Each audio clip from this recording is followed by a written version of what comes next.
হারামও খায় নামাজও পড়ে, তার ইবাদত কবুল হবে কি না? হারামও খায় নামাজও পড়ে, তার ইবাদত কবুল হবে কি? ভাইরা আমার, নামাজ পড়ে সেজন্য তার ওয়াক্তের ফরজ হয়তো আদায় হয়ে যাবে, কিন্তু সাথে সে হারাম উপার্জন করে, এই জন্য মানুষের হক নষ্ট করে যে উপার্জন করে, এর নামাজ কালাম পড়ে যা সওয়াব টওয়াব পাবে কিয়ামতের ময়দানে ওই পাওনাদারদের টাকা হারামভাবে উপার্জন করে যে খাইছে তাদের পাই পাই করে সেটার বিনিময়ে এই নামাজের সওয়াবগুলো দিয়ে দেওয়া লাগবে। এখন যদি বলেন তাহলে তো নামাজ না পড়াই ভালো, না নামাজ না পড়লে তো আরো খারাপ, কারণ সে যে পাপ করছে এই পাপের বোঝা হিসাবে তখন যার হারাম খাইছে, যার টাকা মারছে, তার গুনাহের বোঝা তার নিতে হবে।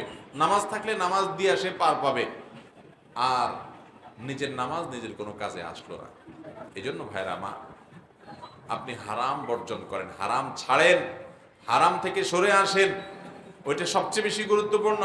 এর পাশাপাশি আপনি নামাজ পড়বেন, তাহলে নামাজ আপনার কাজে আসবে। হারামও খাইলেন, নামাজও পড়লেন, তাহলে নামাজ আপনার উপকারে আসবে, এটা আরেকজনকে দিয়ে দিতে হবে। আর যদি বলেন তাহলে লাভ কি, না পড়ি, নামাজ পড়ে লাভ কি, তাহলে বাদ দেই, তো বাদ দিলে হারাম যে খাইছেন কিয়ামতের ময়দানে পাওনাদার, যার হারাম মেরে খাইছেন, যার টাকা মেরে হারাম খাইছেন, এই লোকটাকে দেওয়ার মতো তো আপনার নামাজের সওয়াবও নাই, এবার তার পাপের বোঝা আপনাকে নেওয়া লাগবে।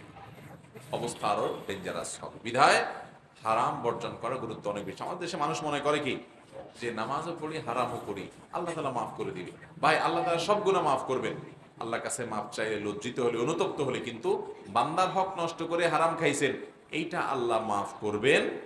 সুদের টাকা, ঘুষের টাকা, মানুষের হক মেরে খাইছেন, এটা মাফ করবেন। লম্বা দাড়ি লাগাইছেন, জুব্বা লাগাইছেন, তওবা করছেন, সবই ঠিক আছে, কিন্তু মানুষের হক মেরে খাইলে এটা আল্লাহ মাফ করবেন না। ওই মানুষের কাছ থেকে মাফ নেওয়া ছাড়া এক কদম জান্নাতের দিকে আগাইতে পারবেন।